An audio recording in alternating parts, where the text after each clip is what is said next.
Seres das trevas, oi! Nosso analisante tem uma relação íntima com a música, com o entretenimento e com o ato de apresentar.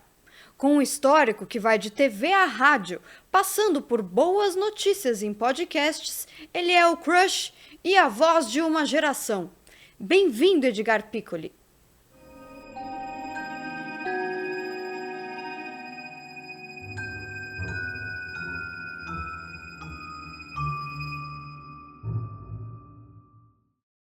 Edgar, bem-vindo. Que bom Obrigado. que você decidiu começar sua análise comigo. Como você se Por sente falta de aqui? insistência da galera lá em casa, não foi, viu? Devo te chamar de doutora Paula? Não, eu não sou doutora. Paula tá bom. Pois é, Paula. É uma questão, né? Você decidir se analisar, buscar uma ajuda. A vida é tão louca, né? E a gente vai construindo e carregando e arrastando essas pequenas loucuras durante o tempo. E se você não tiver um momento de botar isso pra fora, você vai entrar em parafuso, né? Mas essas loucuras todos temos, então também isso Pois é, é, isso é bom, isso é né? um certo conforto, né? Dá um Tá acalento. todo mundo submetido, então não sou só eu, dá uma sensação de pertencimento, assim, na loucura e tal. Mas né? A mente humana, assim, é muito complexo, né? Falar sobre coisas. E difícil pra mim, no caso, se a gente começou brincando aqui, que eu vim cair na sessão de terapia, fazendo o teu podcast, falando com você e tal. E, mas é uma questão mesmo você abrir, né, os seus vícios, os seus problemas, né, para as pessoas. Tem gente que tem mais facilidade. Eu não, mas eu acho que acabo caindo nesse estereótipo do homem que não se permite abrir a guarda, sabe? Que quer resolver Eu acho que tudo. tem um pouco disso, da formação, claro, em que eu fui, em que eu cresci, em que eu nasci, com aquela ideia do homem provedor, sabe? Do homem que tem que sair para batalhar, é o caçador que sai para a floresta, para a montanha, para voltar com a caça, alimentar as crias. É esse arquétipo, né, da força, do poder. Eu resolvo, eu faço, eu preciso fazer acontecer. Não tem escolha, né? É, O não então, é, fazer. então é, é que assim, e não era nem uma coisa imposta.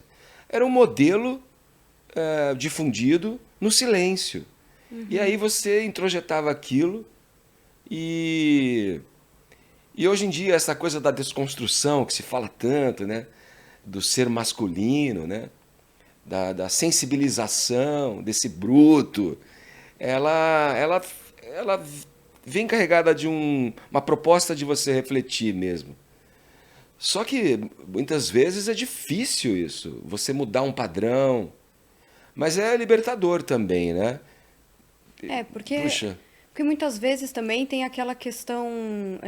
A gente fala, né, que o machismo, falando de machismo, claro, não exatamente desse padrão, sim, mas que ele é ruim até pro homem, né? total, Que levar aquela coisa, né? total. Porque a partir dele só conflitos, É, só coisas, além da opressão, né? Que você exato. impõe a alguém, isso com todos os ismos, né? É, Mas vem uma carga para você mesmo, né? sim, sim. Que, sabe, que vai te adoecendo, vai te causando questões e mais questões, né?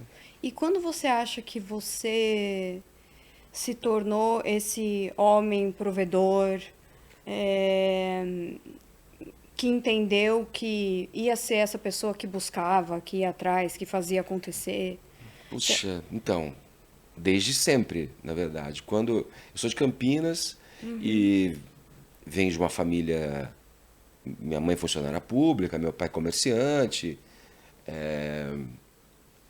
e a gente solto na rua, interior de São Paulo, quando era ainda possível isso, né?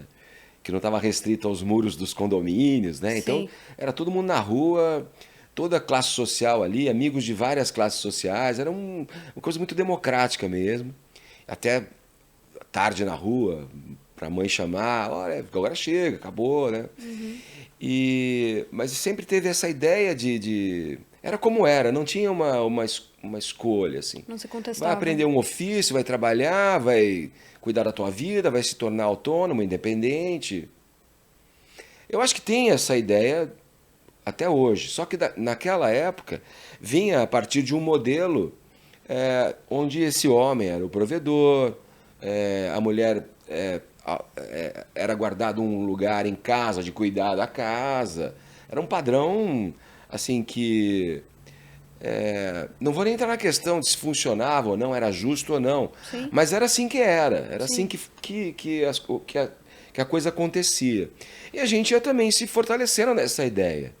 Agora, eu, desde muito jovem, eu comecei a trabalhar no rádio com 17 anos, então eu ia trabalhar, eu tinha na minha cabeça já, em consequência, acho que dessa formação, desse imaginário que tinha de ser o provedor, de ter que batalhar e buscar, na minha cabeça eu sempre ia ter minha família, meu sonho era ter uma família, que eu acho que era exatamente a materialização de algo para eu poder realizar essa obrigação masculina, entendeu? Olha, De criar um prover, lugar. de prover, exatamente, como Interessante. de repente é uma ideia que vinha agora, eu tô pensando nisso agora, tá? Olha que legal. Que essa ideia de ter uma família, ter uma casa, criar filhos, já vinha disso que estava incutido em mim, ou sendo incutido em mim ali pelo modelo que eu via. E então, se você me pergunta, eu digo, desde sempre, desde, sei lá, 13 anos, 12, 13, 14 anos, assim. Que coisa. E a questão da comunicação veio desde quando, assim, também? Desde que você se conhece por gente também? Eu acho que veio um pouco do recorte de uma faceta artística da família, assim, sabe? Também todo mundo, minha avó cantava na igreja, meu pai sempre cantou, sempre de forma amadora, assim, nada, não fizeram daquilo uma profissão, né? E meu irmão também ligado à música, minha irmã ligada à dança. Então tinha essa atmosfera que me jogava nesse lugar, né? Eu também sempre gostei de música, tive bandas, fui aprender alguns instrumentos, também gosto de cantar. Só que antes disso tudo acontecer, eu ouvia o rádio, gostava, não sei de onde veio isso, mas eu queria ouvir, quando eu ligava o rádio, eu queria ouvir o locutor falando.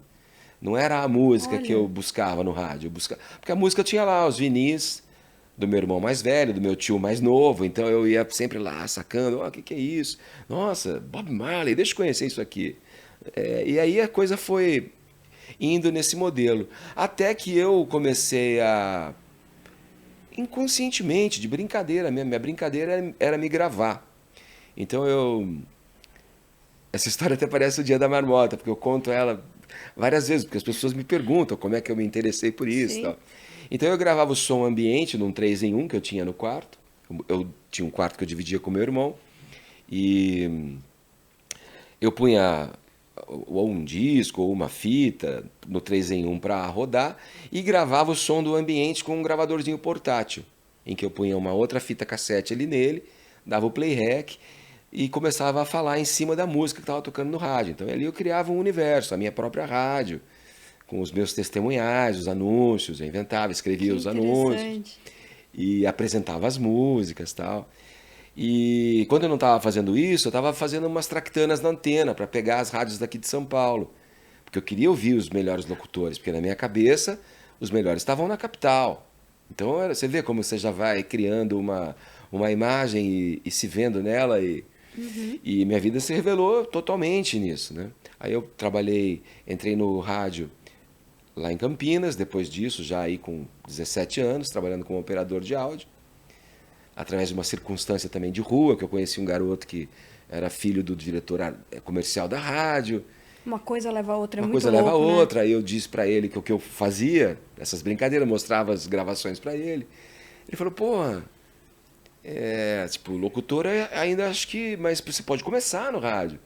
E eu trabalhava como operador de áudio. E ali eu fui aprendendo o ofício do operador, editar as fitas, os comerciais, a fazer os programas ao vivo.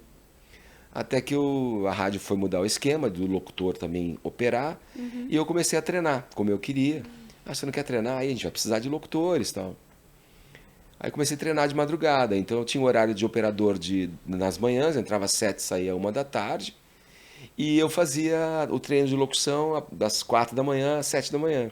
Olha só. Aí eu saía do aquário, né, do estúdio, dava a volta, assumia na técnica, quando entrava outro locutor para fazer o horário, eu seguia fazendo a operação de áudio para ele até a 1 da tarde. O que faz isso ser possível é paixão pelo É rádio? uma paixão, que você nem se liga nela, porque é uma coisa que você gosta tanto de fazer que já é. Então, Como ter uma voz de locutor de rádio? 1. Exercite as cordas vocais. 2. Pronuncie as palavras com clareza. 3. Escute a sua voz gravada. 4. Hidrate-se. 5. Relaxe a postura. 6. Controle a respiração. 7. Lubrifique a voz com vapor. 8. Relaxe a mandíbula. 9. Faça zunidos com os lábios. 10. Treine a língua. nesse ponto, eu sempre tive a profissão que eu nunca achei que era profissão. Porque quando você. Aí eu fui saber depois. Olha, quando você sentir isso, cara, você está no melhor lugar, você está no lugar certo. Quando você faz algo, ganha a tua vida fazendo isso É. e não lhe parece trabalho. Porque você acaba se sentindo confortável, né? Nossa, e poucas pessoas têm essa... Tem essa sorte, essa é um privilégio mesmo, sabe? E o que você acha que é a espinha dorsal da sua constituição, assim? Uau! Eu penso, Me dá um exemplo. eu penso na voz, Ah, tá. porque a voz é o que te constitui. Quando a gente pensa na sua vida, na sua carreira, a voz te levou a todos os Cara, lugares, eu né? adoro que as pessoas tenham essa percepção que você está descrevendo. Porque a voz para mim é uma coisa impalpável, assim, não sei. É uma coisa como se fosse uma impressão digital, né? Que cada um tem a sua, né? É. E ela é um fator, assim, de você desenvolver simpatia, sei lá. Ela vem carregada de uma coisa, você não descreve muito bem como é, mas ela define a maneira como você enxerga o outro num primeiro momento, enfim. E eu sempre me liguei nisso, eu sempre gostei da voz. Tanto que comecei com essa brincadeira que eu acabei de te descrever aí e tal. Mas quando eu entrei na TV, depois de trabalhar no rádio, fazer um percurso pelo rádio, e quando eu fui para a MTV para trabalhar na TV, eu ainda fiquei 2 anos aproximadamente trabalhando nos dois. Então, eu trabalhava na época na 89, na Rádio 89, aqui já em São Paulo, e fui para a MTV. E aí, com a imagem, quem me acompanhava no rádio já podia ver a cara daquela imagem, porque o rádio não é como hoje, que tá no YouTube, tá, todo mundo vê quem o radialista. Hoje em dia é uma condição sine qua non, assim, para quem atua no rádio. Sim. Ou para as rádios mesmo, ó, grava aí faz um short aí pra gente publicar. Então não tinha isso. Tinha a ideia mesmo de você imaginar como é que era a cara daquela pessoa que estava falando ali, né? E quando eu fui para a TV, eu entregava a imagem, entregava tudo. Mas, enfim, estou te contando um pouco disso para dizer que, como eu gosto de ser reconhecido pela voz, né? Eu estava numa viagem de férias no Nordeste. Eu acho que era Olinda, ou Praia da Pipa, não estou bem certo. Estava eu e minha mulher e nós entramos, era de manhã, e a gente queria tomar um café, comer um pão de queijo lá. E aí a funcionária ali, a moça ali, estava mexendo na vitrine ali, agachada, e arrumando ali as coisas, né? Os salgadinhos, os negocinhos ali, as bolachinhas e tal. E aí eu disse, bom dia, já estão funcionando e tal. Ela levantou e falou, Edgar, não acredito. E eu fiquei tão emocionado com isso. E é muito comum as pessoas falarem, nossa, pô, você chega aqui e tal, a gente vê e tal, mas quando você começa a falar, Aí vem tudo, né? É. Eu tive agora no final de semana, não sei quando as pessoas vão estar vendo isso, mas eu tive aqui recentemente vendo um show do Paulo Miklos, em que ele faz o repertório do Adoniran Barbosa, ele gravou o longa, né, o Saudosa Maloca, e eu fui ver o show que rolou. E lá eu encontrei depois no camarim, fui dar um abraço nele e tal, e eu encontrei no camarim a Joana Maranhão, que é nadadora, incrível, né? E a gente já tinha trocado umas mensagens assim, uma interação pelo Twitter, né? O que era Twitter e tal. E aí ela estava lá também. E ela, tô te contando o caso mais recente, né? E a gente ficou conversando um pouco e ela comentou exatamente isso. Falou, puta, Edgar, a gente vê você, cara, meu, tudo bem, tá tudo certo, mas quando você começa a falar e a gente ouve a tua voz, vem toda uma referência, né? E eu acho legal isso. Eu acho muito bacana. A primeira coisa, assim, quando eu lembro de você, eu penso na MTV, porque eu te assistia na MTV. Sim. Mas a voz é o que tem em comum, né? Sim. Assim, ao rádio, a TV, Sim. então Sim. o podcast. Sim. Ou seja, tudo que você fez tem a voz em comum, né? Sim, sim, tem a voz. A voz me carregou, me carrega ainda. Eu faço parte de uma associação, faço locução ainda, não estou trabalhando em rádio nesse momento, mas trabalho com locução publicitária, com narração, documentários, tudo que utiliza a voz hoje em dia, né? E tem o meu estúdio, onde eu atuo também, produzo umas trilhas sonoras, trabalho nessa área, né? É uma área que me fez mesmo. Eu tive sempre banda, sempre gostei de cantar, falar no rádio, depois a MTV, como você mencionou. Então a voz, acho que ela me carregou, assim. Edgar, o que você gostaria, se tem alguma coisa que você gostaria, que fosse diferente na sua personalidade? Eu acho que eu sou muito impulsivo, assim. Eu acho que às vezes, eu não consigo pensar antes de ter uma... Porque eu também, eu sou uma pessoa de fazer, resolver, assim, sabe?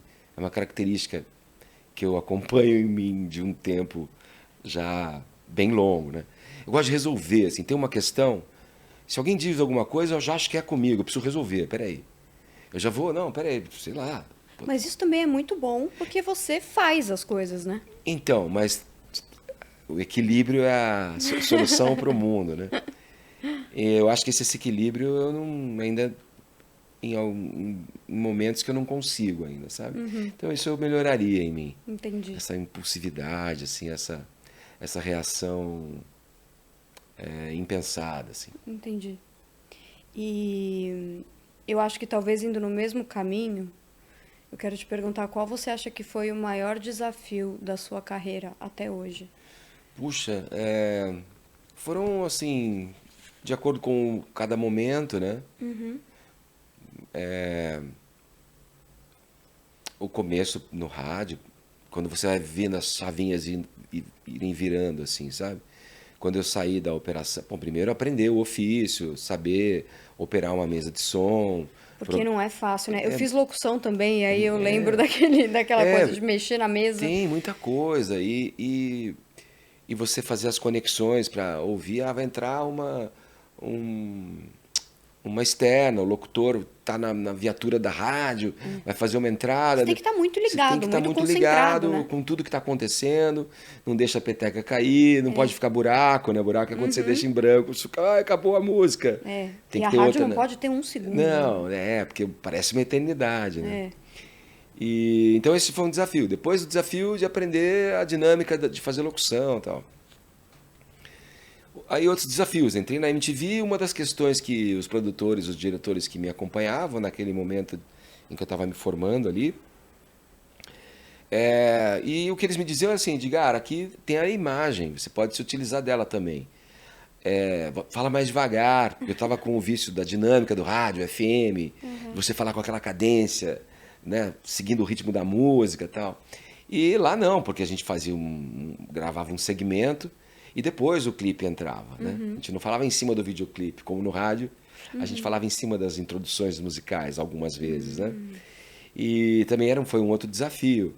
Mas um desafio importante, assim, já como apresentador, por exemplo, foi me desenvolver para entrevistar em outra língua. Então, é, fora todo o desafio que tem do momento, de você contar ali com muitas variantes, o humor do artista, como é que está o saco dele no dia, se ele está de boa, se ele é uma pessoa naturalmente simpática, ou se vai imprimir alguma dificuldade para você conseguir fazer um papo bacana, fluido E é ali. uma coisa que você nunca sabe como vai ser, né? Por mais que você se prepare, você nunca sabe como vai Exato, ser. exato, porque preparar-se, falar em um outro idioma, se comunicar em outro idioma, levar uma informação para quem está assistindo, é um monte de câmera ligada, você tem que, cara, você não pode, você tem que ser o seu melhor ali. É. E não tem volta. Tudo bem, você pode, né, corrigir alguma coisa ali, outra aqui, depois na edição. Putz, esse trecho não ficou legal, vamos cortar daqui para cá, beleza. Mas não era muito o que acontecia, sabe? As entrevistas eram assim, tinham muitas situações em que as entrevistas eram muito rápidas, tinha que ter um dinamismo ali. Eles faziam muito aqueles press junket, né, nos Estados Unidos, quando a gente ia para lá entrevistar. Então você pegava uma maratona com 10 artistas, assim.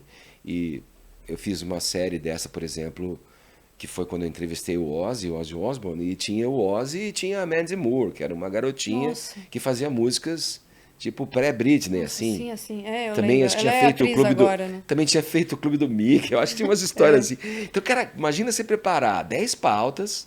Você vai ter ali com cada um, vai, 10 minutos, É. 15. Nossa, 15 era uma longa entrevista. E o jeito que acontece, o jeito que a dinâmica acontece também, já dá o ponto do feeling da entrevista, né? Então, assim, por mais que você corte alguma coisa depois, Sim. se foi meio constrangedor ou se teve alguma coisa que deu errado, como é que você lida com isso depois, né? Sim, fica aquilo na tua cabeça, porque a gente quer buscar a perfeição, sabe? A gente quer ser bom, a gente quer estar preparado para ser, inclusive, ser reconhecido como um profissional competente, um profissional legal.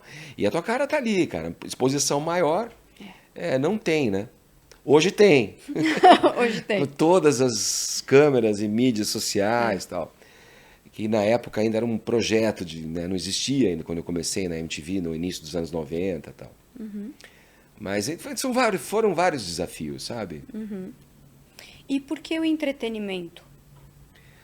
Eu, quando fui preencher a ficha de inscrição olha que, tipo, né? Tipo, que cara mais soltão na vida, né? Porque quando eu fui fazer a inscrição para entrar na faculdade, eu ia fazer jornalismo. Queria fazer jornalismo. E, cara, foi no último minuto ali fazendo a ficha de inscrição. Qual curso você vai prestar o vestibular? Então, eu fiz pro Camp, né? Estudei em Campinas. Na época ainda estava lá. Eu estava crente que eu ia fazer jornalismo. Porque eu achava que tinha alguma conexão. Pô, eu gosto de fazer locução, estou ali. Se eu fizer jornalismo, pô, eu vou abrir algumas portas aí, né? Mas na hora H eu coloquei lá publicidade e propaganda. Olha só. Eu fiz publicidade e propaganda. Por quê? Não sei. Porque era um curso que estava em voga. Eram legais, os publicitários eram pessoas descoladas, usavam camisas floridas, gravatas de teclado. Que cafona, né? Que anos 80 isso, né? Muito anos 80, cara. Muito meu RA é 85, pra você ter ideia. E aí eu fui fazer publicidade, cara. Mas, puta, nada a ver. Nunca atuei. Olha só. Nunca fiz nada em publicidade. Nada, nada. Fiz Você propagandas fez propaganda, como apresentador, como, enfim, ator ali, enfim, sei lá o quê. Mas atuei muito, fiz muita locução para publicidade. Até hoje faço, né? Vivo disso e tal. Mas é loucura. Aí eu, sei lá, caí nessa. Olha. E depois também teve meio que uma coisa, mas você para atuar como jornalista, você não precisa do diploma. Precisa do diploma ou não precisa do diploma? Então. E eu acabei atuando como jornalista sem diploma, porque fazia minhas pautas nas entrevistas, escrevia as minhas cabeças de introdução para as entrevistas que eu fazia. E aí foi. A comunicação também. Aí eu juntei as duas coisas. E música E acabou caindo, entretém né? as pessoas. Né? No templo ali, que era a MTV, né? Cara, eu tava no lugar certo, na hora certa. 20 e poucos anos trabalhando na 89 Olha, então. e na MTV, cara. Então eu falei, pô, 89 também. quem é que não queria um trabalho desse? Pois é. Todos nós queríamos. Imagina. Todos nós queríamos. Eu imagino. E eu fico, assim, muito feliz e gratificado por ter feito parte disso, sabe? Sim, Que com foi certeza. fiquei lá quase 15 anos na MTV. Foi um momento de, sem a gente querer, sem ter a pretensão, mas de forjar uma geração também, sabe? Totalmente. Totalmente. Vocês foram a voz ali de uma geração também. A voz. Era uma Olha turma, aí. era É. uma turma boa, assim, sabe? Cada um na sua, cada um fazendo o seu. Era bem legal. E o que que você acha que é mais assustador em trabalhar com a mídia, com o entretenimento? Porque aqui a gente é meio trevoso, entendeu? Então eu preciso te perguntar dessas coisas Não, mais pesadas pode também. pisar.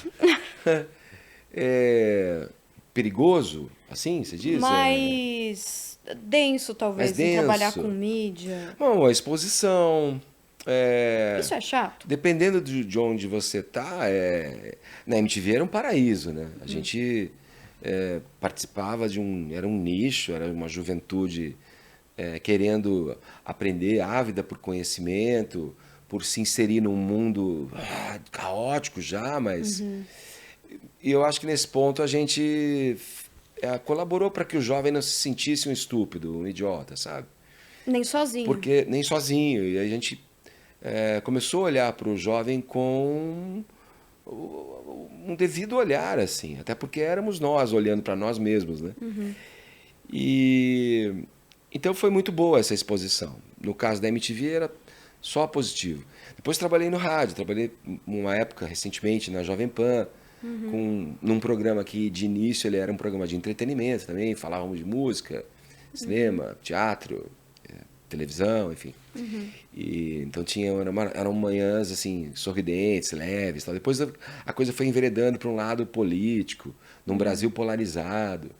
E não necessariamente minhas opiniões agradavam a audiência, porque bom, eu não me furtava de também dizer a maneira como eu enxergava o mundo, Que bom. aplicando meu senso de justiça diante das situações nas quais eu me via ali em dificuldade de estabelecer uma condução de um programa de forma que não apenas uma opinião prevalecesse, né? Em um momento que isso precisava ser dito, né, Edgar?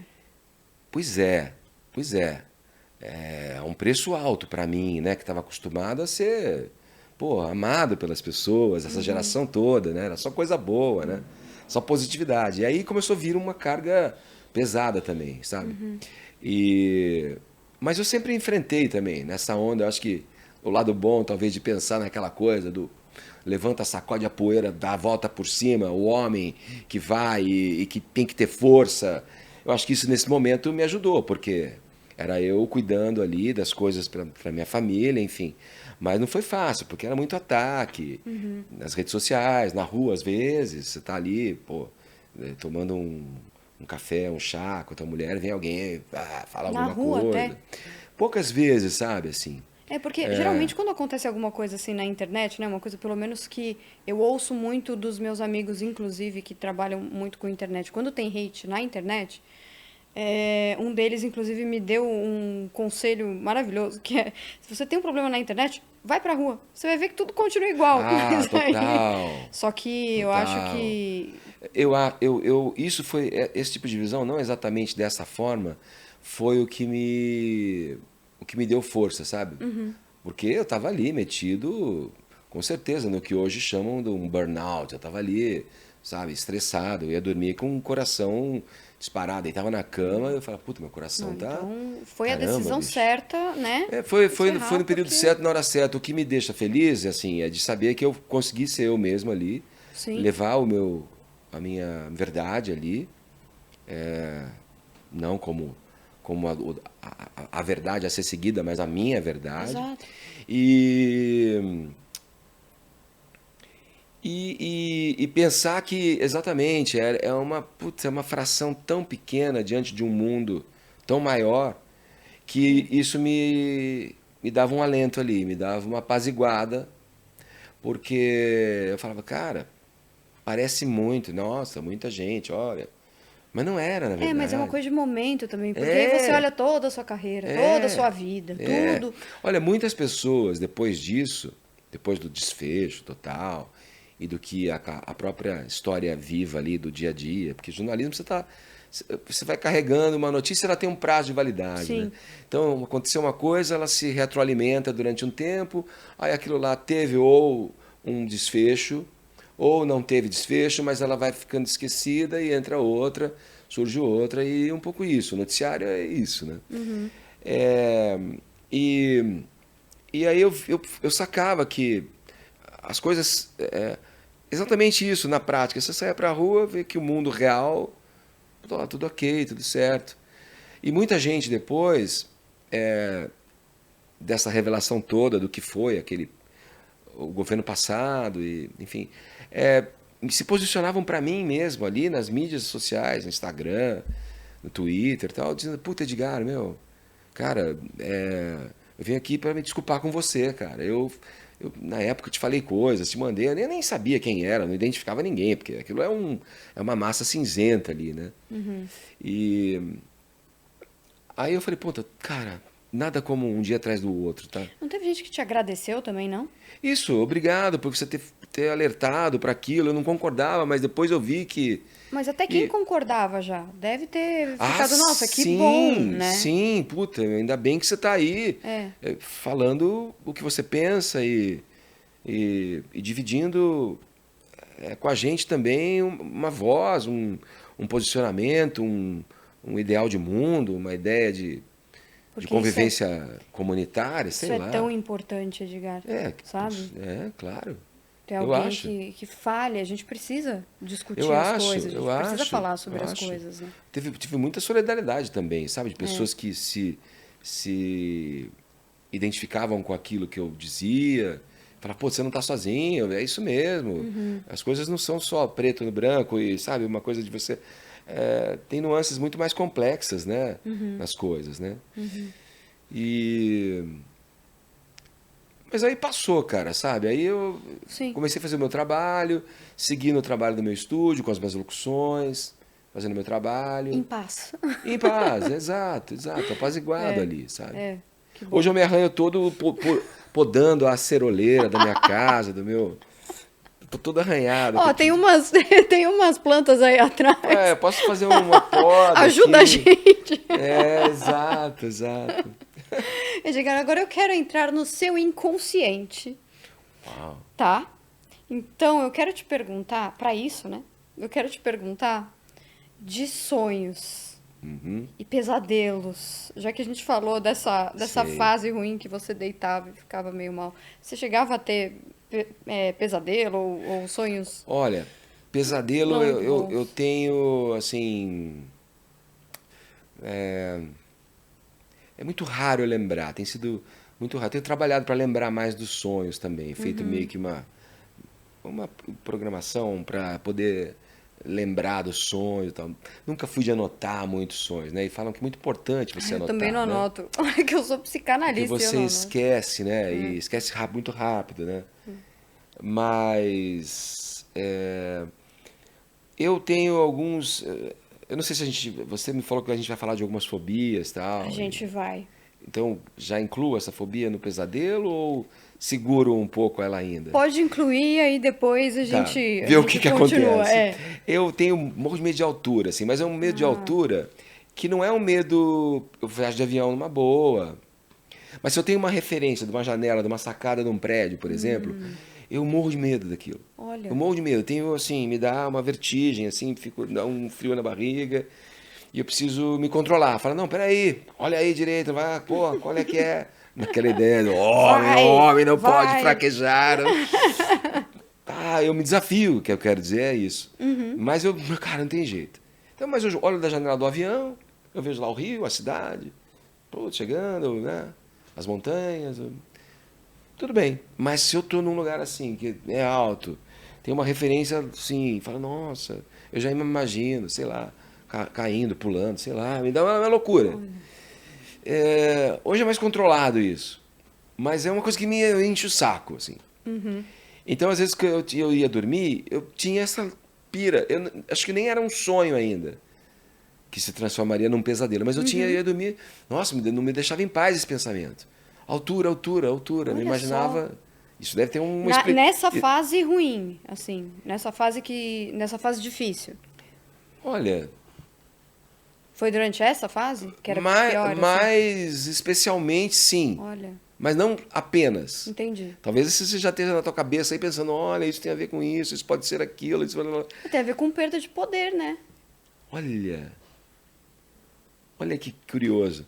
Enfim, e aí, esse era um pensamento recorrente, tinha uns sonhos assim e tal. Mas, por exemplo, eu tive recentemente alguns sonhos também que foram incríveis, assim. Eu tive um que... Eu te conto o sonho ou não? Pode contar, se você quiser. É o sonho que eu tava voando. Ele foi muito vívido, esse Eu sonho. nunca tive um desse. Falam que é muito bom. Incrível. Foi um dia de uma soneca à tarde. Olha, Que eu acho que é quando você tá naquele ainda transpor, né, da vigília pro... E que você não tá totalmente... Porque um cochilinho ali. Depois do almoço, assim, eu acho que era. Eu estava cansado naquele dia, eu peguei e me deitei. O detalhe, eu me deitei de bruços na cama. Tem essa característica. E eu sonhei que eu estava voando. E quando você voa de bruços. Assim. sim. Então eu estava lá. E vendo uma paisagem, era uma Que colina legal. que saía da colina, passava. Era um lugar bonito ainda. Abria para uma praia linda, ensolarada. Eu via pessoas. Eu via o mar, as ondas quebrando. Eu ia voando, tirava assim rasantes nos picos das montanhas, seguia voando. E foi aquele meu sonho. Que legal. Muito vívido, muito vívido. Eu falei, caramba, nunca tive um sonho assim. E recentemente eu tive um outro sonho, esse bem recentemente mesmo, com um amigo meu que já partiu. E a gente... Olha que loucura, eu estava saindo com uma situação de aeroporto, mas eu não estava num saguão de aeroporto. Estava com as malas, uma mochila, e nisso vem... eu estava meio que por último embarcando, assim, para variar, né? E as aeromoças meio que, as atendentes ali da companhia aérea me acompanhando, me conduzindo, e aquele grupo de pessoas mais lá na frente indo, assim, e eu indo atrás. E eu meio que eu estava guardando um cartão, assim, acho que era um cartão de crédito. Eu falando, eu vou guardar o cartão. Parei para ver. E as aeromoças foram indo, guardei o meu cartão. Quando eu parei e guardei meu cartão, vem 3 pessoas até mim. Era o pai desse meu amigo, que as famílias eram amigas, tal. As famílias são amigas até hoje, tal. Tava o pai dele, um dos irmãos dele e ele, com uma cara ótima, assim, olhando e sorrindo para mim. A gente se deu um abraço muito forte, assim, longo. Eu acordei emocionado, com lágrimas nos olhos, assim, de encontrar com esse meu amigo ainda. E ele era um cara super... que tinha um humor muito particular, assim. Ele olhou para o meu pé e falou assim, pagou quanto? 10 mil? Eu fiquei, assim, desconcertado e o sonho acabou aí. E eu falei, o que será que ele quis dizer, né? Sei lá, ele olhou meu tênis, eu nem sou de comprar tênis caro, não tenho essa pira, mas ele me mandou essa e a gente deu risada e acabou, pum, o sonho. E aí, contando o sonho para as pessoas, nesse caso para minha mulher, ela falou assim, ele te falou isso no final porque ele queria dizer para você que era ele mesmo ali e que ele estava nesse sonho com você. Então foi um sonho super vívido assim também, mas há muito eu não tinha. E a gente lembra, quer dizer, tem gente que lembra sempre dos sonhos. Mas eu não costumo me lembrar, mas esse foi há pouco, tem alguns dias atrás, assim. Mas tem esses sonhos que são interessantes, né? Parece que eles ficam e ficam para sempre, assim. Tem esses momentos que a gente sonha e a gente tem uma conexão não só com a gente, mas conexão também com o nosso sentimento em relação ao que já aconteceu, com pessoas, né? Então é uma porta. E esse eu fiz questão de anotar em detalhes, porque eu queria contar para a irmã desse meu amigo, minha amiga também. Legal. Queria dizer a ela, que falei para ela, conte pro seu pai, conte pros seus irmãos, tal, porque ele tá legal, ele tava muito bem, né, Que bonito. no sonho. Muito legal, muito legal. Mas agora, Edgar, a gente falou sobre esse sonho tão bonito E não tem jeito, a gente tem que caminhar para as fobias. Afinal de contas, você disse que o ambiente é meio A trevoso. gente é meio trevoso aqui. Sei. E aqui eu tenho a geladeira com todas as fobias do Uau, mundo. caramba. Tá? Cabem todas aqui. É uma Caramba. mágica, inacreditável. Sei. Vou pegar agora, a gente vai ver Sei. qual é a fobia do dia. Manda, manda. E a gente vai discorrer sobre ela, tentar falar um pouco sobre ela.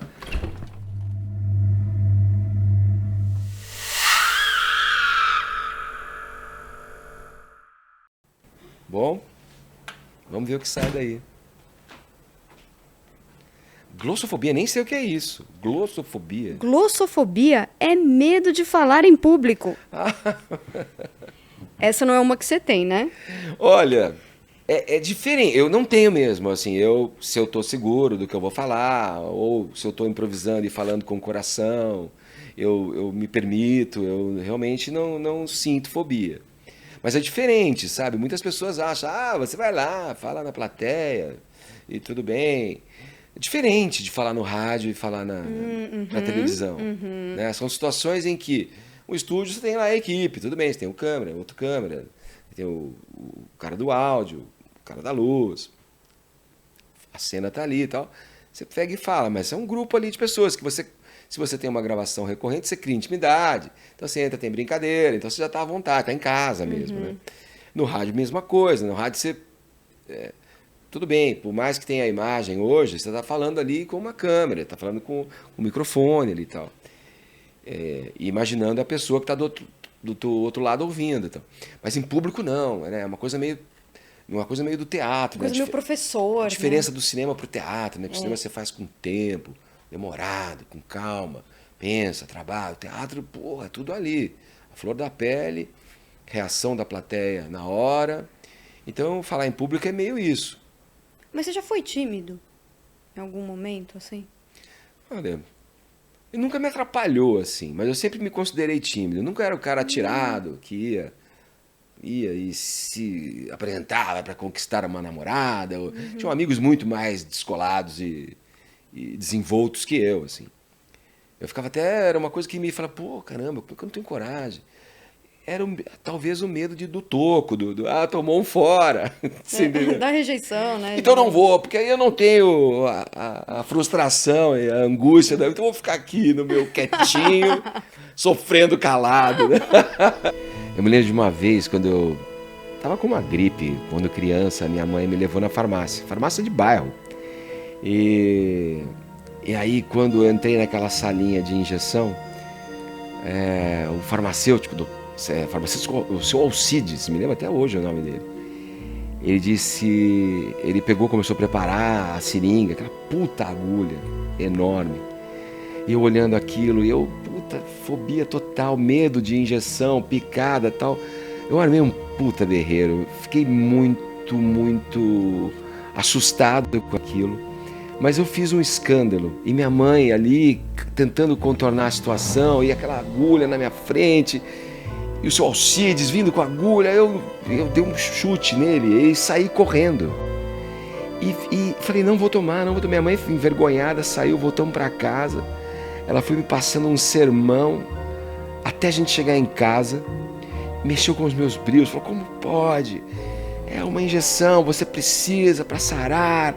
E mexendo com os meus brilhos, falando, não é assim que se age. Como é que pode? Você chutou o farmacêutico. Eu fiquei tão ferido com aquilo e tão traumatizado que eu voltei a pé até a farmácia sozinho e tomei a injeção. Me submeti. Mas mas eu nunca tive problema de falar. Quando eu vou, pega e, se vira aí, cara. Fale o que tem que falar, dê o teu recado, comunique. E se der pra colocar cacos, brincar, melhor ainda. Porque aí você vai se utilizando dessas técnicas também pra ir soltando as pessoas, né? Que eu acho que é um atributo que quem faz humor faz isso com muita naturalidade, né? Sempre tem uma na manga ali e tal. E eu vou muito com um momento ali, do improviso na hora, assim, e me dou bem. Na TV, quando eu tinha transmissão ao vivo, por exemplo, coisas que precisavam... que todo mundo ficava mais ansioso. Pô, vai dar certo, não vai, ao vivo, não.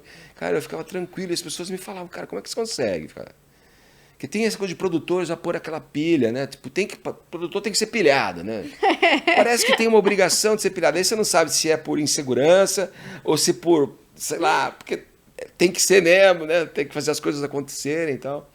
Mas eu sempre fiquei na minha ali, não esperando 3, 2, 1, vai e pum. Mas ficava de boa. Mas você também já estava muito seguro do que você ia Como fazer, uma, né? talvez até como uma proteção também. Agora, isso veio do rádio, né? Ah, sim. É. Porque o rádio, ao vivo, te dá ali esse treino, né? Em muitas situações, né? E tanto que quando eu entrei na MTV, eu tinha 2 meses de casa, eu era totalmente novo ali. Quando teve a primeira transmissão ao vivo da TV, foi um show do Midnight Oil no Olímpia ainda, um lugar que nem existe mais na época. Essa banda australiana foi tocar lá e eu fiquei no estúdio. Aí decorei um catatal assim. Decorei não, mas me situei com coisas que eu já sabia da banda e podia falar de improviso e tal. E foi um sucesso. Todo mundo no final festejou. Pô, que demais! Você segurou total, lindão, foi Isso é o lindo. mais difícil, né? Encher linguiça ali naquele Encher momento. linguiça era o que eu ouvia do meu. Segura aí, segura, porque deu um monte de problema. Ou o link não funcionava. Mas aí eu falei, não, mas eu enchi linguiça com classe, com conteúdo, com Então, informação. porque é uma coisa que só é possível se você tiver a informação, né? Sim, se Porque estiver munido senão... ali das informações, Porque isso. senão já era. Foi um sucesso, a partir dali a MTV começou a entrar numa sequência de transmissões ao vivo, das quais eu participei de inúmeras delas. E, pô, eu acho que isso veio da onda do rádio, tal, desse treino do rádio. Que legal. Mas até meio que saí da pergunta, né? Não, mas tudo bem. Aqui é assim, associação livre. A gente começa com uma pergunta e vai pro resto da vida. É assim que funciona, entendeu? E eu me deparo com pessoas, eu acho que eu gosto de fazer muitas coisas, assim. Sou meio multifacetado, você vê, eu me ralo fazendo jardinagem. Eu acho que eu poderia ser um bom arquiteto, porque eu tenho uma noção aeroespacial, eu acho que eu tenho, é boa.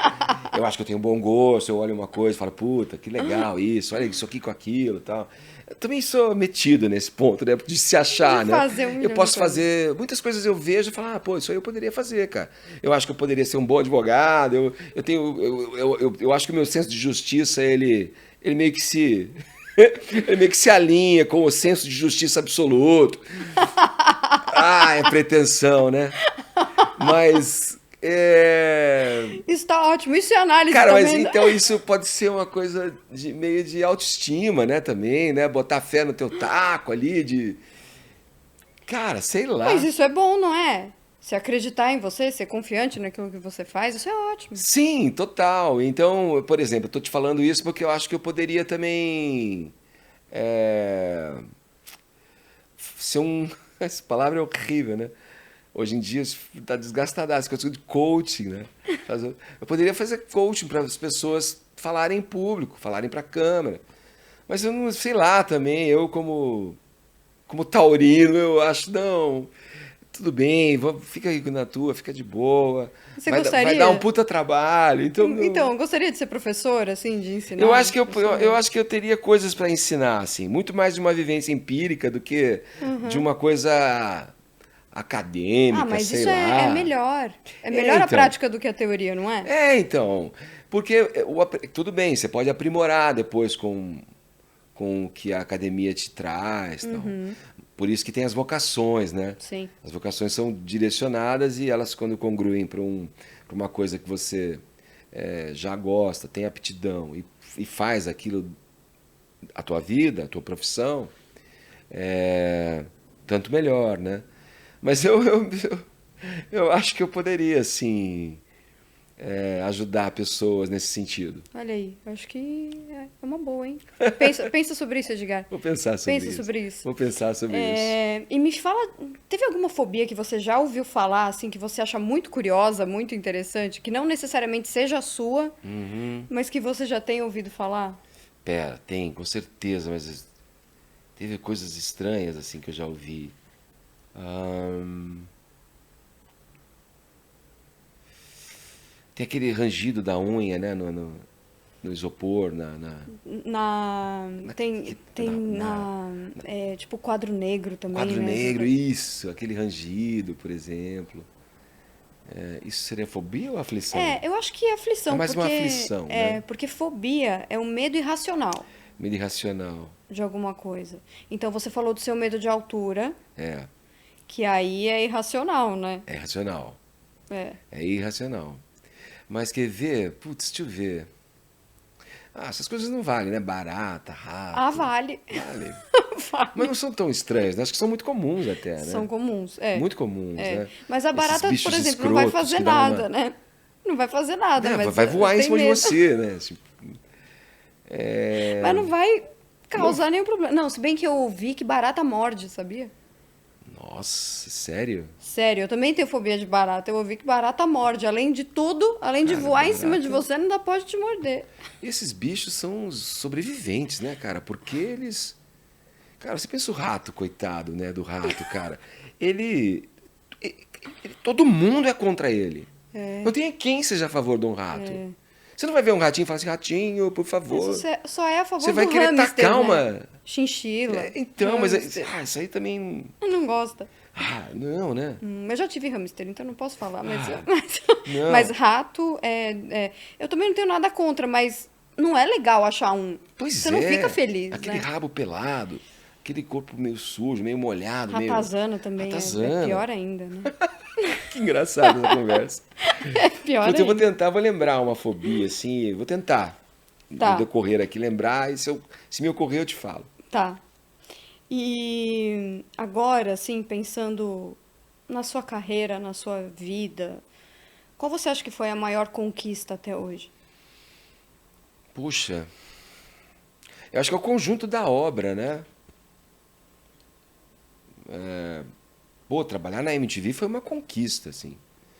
Foi uma conquista que eu, sabe, eu lutei para aquilo. Quando eu trabalhava no rádio, como eu te disse, o Fábio Massari, meu amigo radialista também, ele entrou na rádio depois. A gente se conheceu ali na Rádio 89. E aí ele já estava trabalhando como na programação da MTV e tal. E ele que me avisou do teste e tal. E eu, porra, depois dali eu não descolei mais dele, né, cara? Todo instante eu, e aí, quando vai ser o teste? Ele falou, vai ter o teste, eu te aviso, vai ter e tal. E eu fiquei, batalhei. E fui lá, fiz o meu teste da melhor forma possível. Então foi uma conquista muito, muito incrível na minha vida. Ai, que legal, foi uma coisa batalhada, então, que você foi Foi, atrás e tal. foi.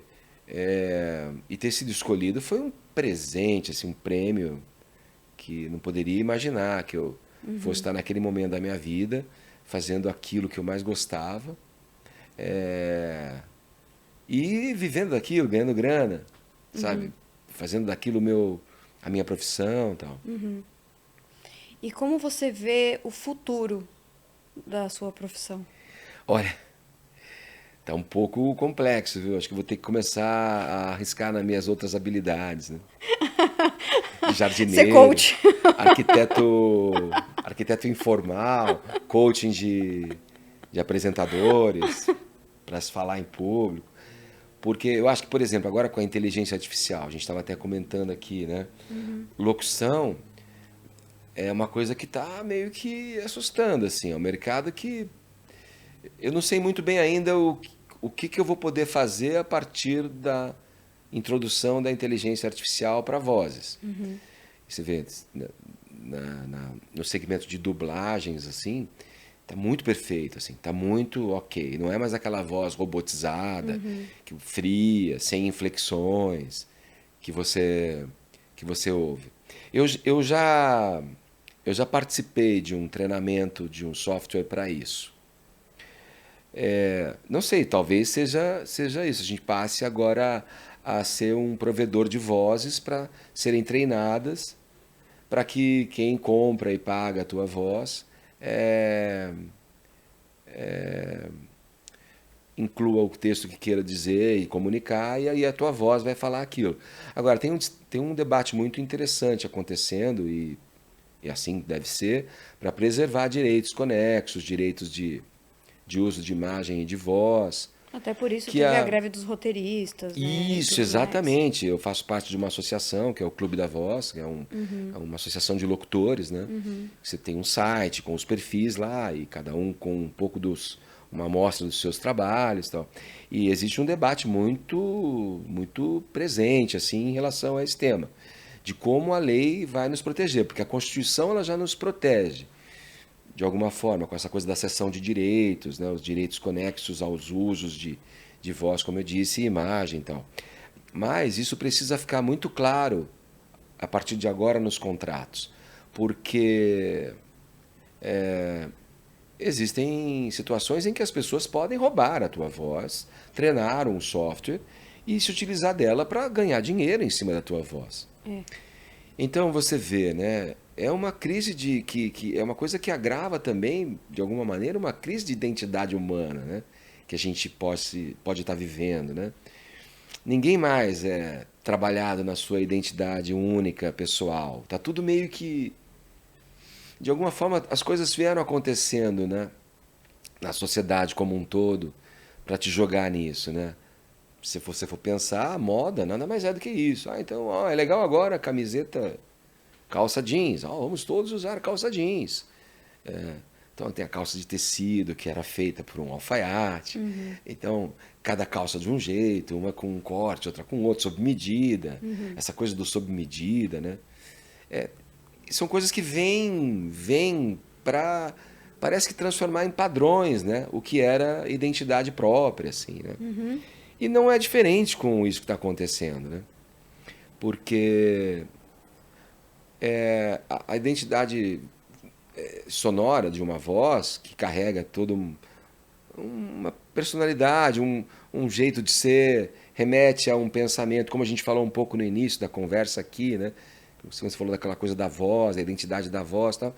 Eles podem misturar a tua voz. E a tua voz não é mais bem a tua voz, é a tua voz que pode ser transformada numa voz de mulher a partir do teu treinamento. Então fica tudo meio, tá, o que a gente vai fazer com isso? Ainda não se sabe muito, mas ela vem galopante aí, essa mudança. E eu acho que, mais uma vez, a gente vai ter que se adequar, se adaptar para sobreviver a isso. Eu fico pensando na inteligência artificial em relação à escrita, né? Porque eu escrevo. Então, assim, Então, hoje ainda tem a questão de não ter muito feeling, sabe? Não é robotizado, mas falta aquilo que a gente acha que é humano, mas vai saber se é humano, né? Mas a gente chama de humano, que é esse sentimento, esse cara, feeling, aquela coisa que não tem nome, como é sabe? que a inteligência artificial vai conseguir reproduzir algo que chegue aos pés de um Saramago, de Então, um Machado de Assis, então, de um então, Luiz porque Borges? porque Então, tem essa questão também por exemplo, eu escrevo sobre coisas muito pesadas. E eu já pesquisei sobre alguma coisa pesada lá na inteligência artificial, ela fala, não, não posso falar sobre isso. sim, Sendo que não é porque você fala sobre isso que você concorda, muito sim, pelo contrário, você tem que sim, contestar. sim, Então também onde fica essa contestação, né? Já que a gente não pode tocar no assunto. exato. Tá tudo amenizado em suas nuances, né? É, Tá tudo meio um flat, assim, exato. Eu vamos acho que é ser isso que a flats. inteligência artificial faz. É isso que tem no humano, que é tirar essa coisa flat que, que acaba tendo na inteligência artificial, né? Sim, sim. Posso crer mesmo, esses chat GPT, enfim. É, Você coloca lá, é engraçado, né? Você fica vendo, fala, bom, tá na cara que esse texto é elaborado, robuscado, meio falso, exato. rebuscado, né? Tá na cara que foi É. escrito. Mas vai saber como Mas, vai ser cara, daqui a algum tempo, né? pois é. É, essa coisa que a gente acha que é tão humana, talvez não seja tão humana assim, né? Pois é. Edgar, eu quero saber, agora pra gente meio que encerrar aqui, É. qual seria o seu final triunfal? Entenda como você quiser essa pergunta, tá? Eu não sou tão objetivo assim. Não, pode Eu sou discorrer. objetivo para as coisas corriqueiras, assim, essas coisas mais prosaicas, assim. Mas pode Mas pensar, pode discorrer. qual seria o meu final Seu final triunfal. triunfal? Cara, poder ver os meus filhos felizes no que eles estão fazendo. super clichê, mas, cara, é isso. Mas é isso. É uma realização do sonho da família feliz mesmo. Essa coisa de, comercial de margarina mesmo, porque tem tanta coisa pra gente percorrer para chegar nisso, em que todos estejam apaziguados em suas personalidades, em seus conflitos, todo mundo já maduro em seus sentimentos. Não tanto, porque um pouco da coisa pueril também é bom, né? Mantém uma pureza, assim, né? Mas eu acho que é isso, cara. Eu ver os filhos bem. Super clichê, mas Mas não tem nada mais importante. é o que me ocorre, assim. Seria triunfal isso, assim. Sim. Sabe? Não tem nada maior que isso, espero que assim seja. Será? Edgar, eu quero te agradecer muito. Pô, eu que agradeço o convite, Paula. Quero que você deixe contato, fale de algum projeto agora que você tem. Então, tem um projeto que eu estou adorando fazer, assim, fora tudo isso que eu posso fazer. Eu estou fazendo um projeto de back-to-back como DJ e seletor e curadoria musical com um amigo meu, jornalista musical, que eu estou gostando muito de fazer.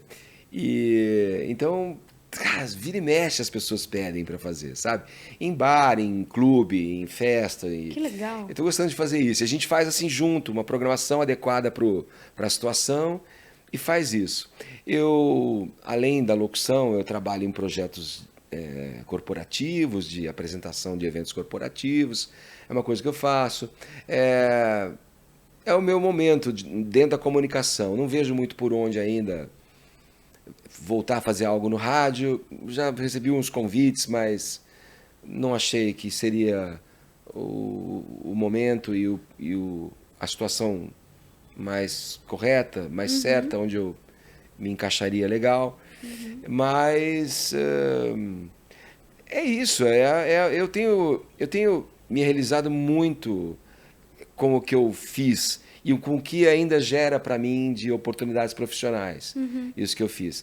Então eu vou seguindo na minha toada ali e exercendo o que a vida me treinou a fazer. Então, apresentar, tocar como DJ, ter uma banda, ter um projeto de curadoria musical voltado para eventos. Fiz uma curadoria há não muito tempo para virada cultural também, que eu nunca tinha trabalhado dessa forma. Que foi muito legal ouvir, ter contato com artistas novos, observar o material. Tem coisa muito legal assim acontecendo e que eu acho que é uma característica também desses tempos novos que assim, tem muita coisa bacana, mas pouca coisa chega para o grande público, digamos. Porque é muita coisa, né? Mas eu acho que também talvez nem seja mais esse. A minha ideia está precisando de adequação, porque talvez nem precise mesmo furar bolhas. E vão viver de várias bolhas ali, e as bolhas vão se retroalimentar, cada coisa no seu lugar, e assim é. E eu sou um cara de comunicação. E dentro da comunicação, a música foi uma matéria-prima muito presente na minha trajetória. Então, eu estou aberto para o que a vida me apresentar, assim. Sim. Você quer deixar um arroba? Não sei se as pessoas te encontram no Instagram. No Instagram, arroba Edgar Piccoli. Edgar é EDGARD, tem D mudo, dois Ds mudos. E Piccoli com 2 Cs e 1 L. Edgar Piccoli no Instagram. No Twitter, no X, eu sou também Edgar _Piccoli. Não tenho mais. Facebook quase nem abro. Então, Facebook ninguém mais vê, eu acho. TikTok não me sinto na idade mais. Embora talvez seja um equívoco, vou reavaliar. Então é isso. Te encontro no Instagram e X. Isso aí. Muito obrigada. Obrigado, Paulo. Eu que agradeço. Fim da nossa sessão.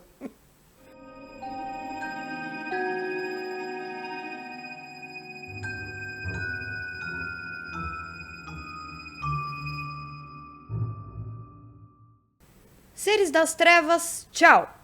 Nosso analisante tem uma relação íntima com a música, com o entretenimento e com o ato de apresentar. Com um histórico que vai de TV, passando por boas notícias em podcasts, ele é o crush e a voz de uma geração. Adeus, Edgar Piccoli, e obrigada pelo seu inconsciente.